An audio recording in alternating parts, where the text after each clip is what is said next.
What is courage, you may be asking? To me, courage has always been the ability to stand for what you believe in and to fight the good fight no matter who's standing with you or who's on the opposite side.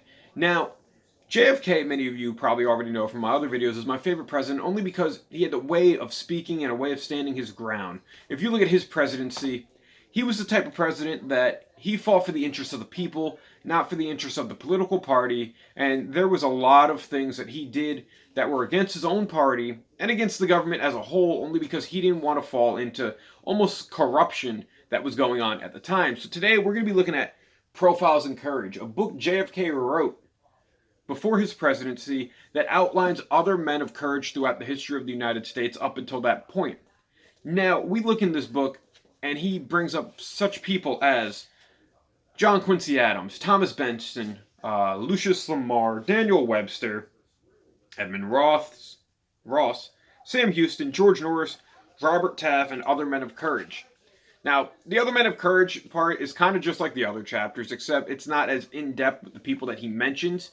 But you start to see these people throughout history who stood against their political parties, even switched political parties at certain points because they were fighting for what they believed in and they wouldn't kind of conform into the direction the party was going to.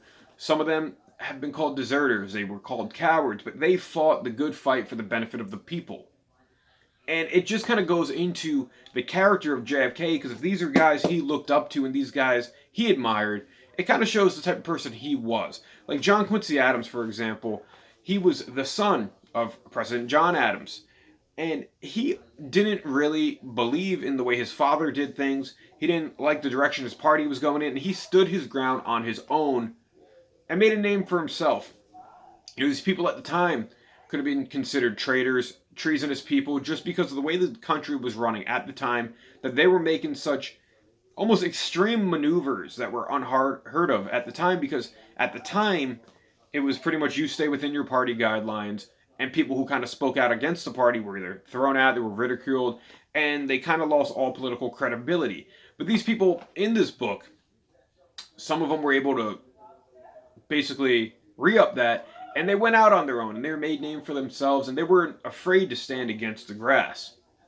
Now, that's what I like, and I think that's what we need more in this country of, is people of courage. I think too many people are too afraid to be ridiculed. They're too afraid to be leaders and stand on their own. That's why this book, I think, is a read that everyone should look into, because it kind of lets you understand what made these people stand out, what made these people so important to the history of this country and just to the history of man in general and woman.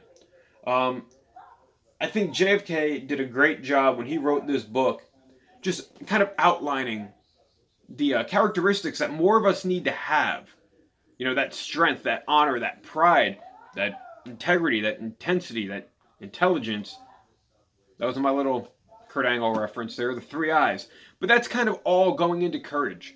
You know, the fact that these people were able to go out there, to break away, and to fight for what they believe in without even turning back, never, changing their stance. That's what we need more of. We need more educated people that don't just go where they're told to go. They're there to change the world, not just live in it.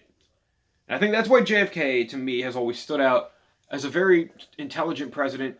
He was always one of the best presidents I could research because, well, granted, his presidency wasn't that long. He had ideas, and he wasn't afraid to stand up for the people of the country and not just go with what the political parties wanted at the time.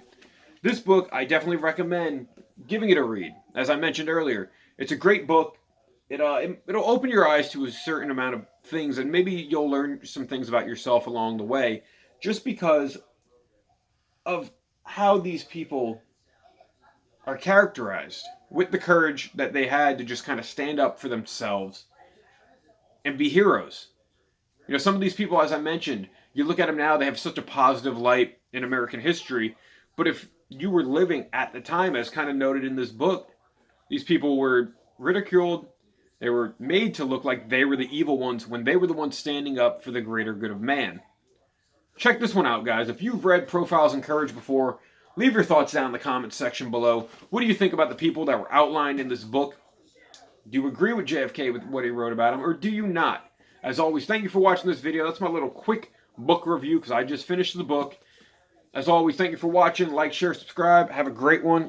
Until next time.